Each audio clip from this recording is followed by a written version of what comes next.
ஆண்டவருடைய பிள்ளைகளே, இன்றைக்கு நம்ம என்ன ஞானத்திற்காக நம்ம ஜெபிக்கணும்னா, சிலரிடத்துல கருணை காட்டுவீர்களே ஆனால் நீங்க காட்டுகிற அந்த கருணை உங்களுக்கே ரொம்ப ஆபத்தா முடிஞ்சிடும்.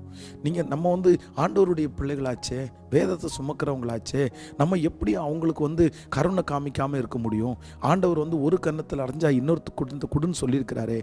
ஒன்று நினைத்து கொள்ளுங்கள், இப்போ போலீஸ்கிட்ட போய் நான் ஏசப்பா பிள்ளை, நான் அப்படி திருடனை காமிக்க முடியாது, அவனுக்கு இரக்கம் காமிச்சேன் அப்படின்னு சொன்ன உடனே நம்மளை விட்டுருவாங்களா? கண்டிப்பாக விட மாட்டாங்க. இல்லைப்பா, நீ பண்ணது தப்பு, அவன் என்னதான் இருந்தாலும் திருடன், அந்த திருடனை நீ பாதுகாப்பு கொடுக்க முடியாது அப்படின்னு தான் சொல்லுவாங்க. ஒன்று நினைத்து கொள்ளுங்கள், இன்னைக்கு நிறைய ஆண்டவருடைய பிள்ளைங்க கஷ்டப்படுறது என்ன தெரியுமா?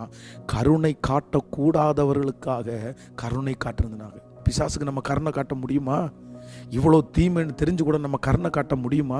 பாருங்க, கேட்டால் என்ன சொல்லுவாங்கன்னு தெரியுமா? எனக்கு ரொம்ப இறக்க குணம் ஜாஸ்தி, நான் ரொம்ப இறங்குறவன். ஆண்டவருடைய பிள்ளைகளே, இன்னைக்கு பாதிக்கப்பட்டு நிற்கிறது நீங்கள் தானே, அவமானப்பட்டு நிற்கிறது நீங்கள் தானே.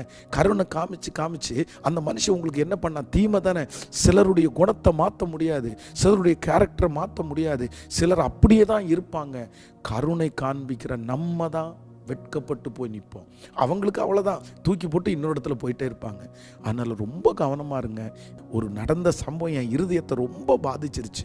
ஒரு சிஸ்டர் பாருங்கள், அவங்களுக்கு கடன் வாங்கி கொடுத்துட்டாங்க. அவங்க தன்னுடைய கணவனார் ஃபாரினில் ரொம்ப கஷ்டப்படுறாரு, எப்படியாவது எனக்கு கொஞ்சம் பணம் வாங்கி கொடுங்கன்னு உடனே இவங்க நகை அதெல்லாம் வாங்கி பக்கத்தில் உங்கள்கிட்ட வாங்கி காசை வாங்கி கொடுத்தாங்க. காசை வாங்கி கொடுத்த உடனே அவங்க என்ன பண்ணிட்டாங்கன்னா, அவங்களுடைய கடனை முடிச்சுட்டு ஒரு கார் வாங்கி அப்படியே ஜாலியாக அப்படியே ஜில்லுன்னு காரில் இறங்கி பிள்ளைகளை விடுவாங்க. ஆனால் கடன் வாங்கி கொடுத்தாங்கல்ல, இவங்க நாளுக்கு நாள் ஒடுங்கி போய் இந்த கடனை இவங்க திருப்பி கொடுக்காம குடும்பமே ஒன்றும் இல்லாமல் போயிடுச்சு.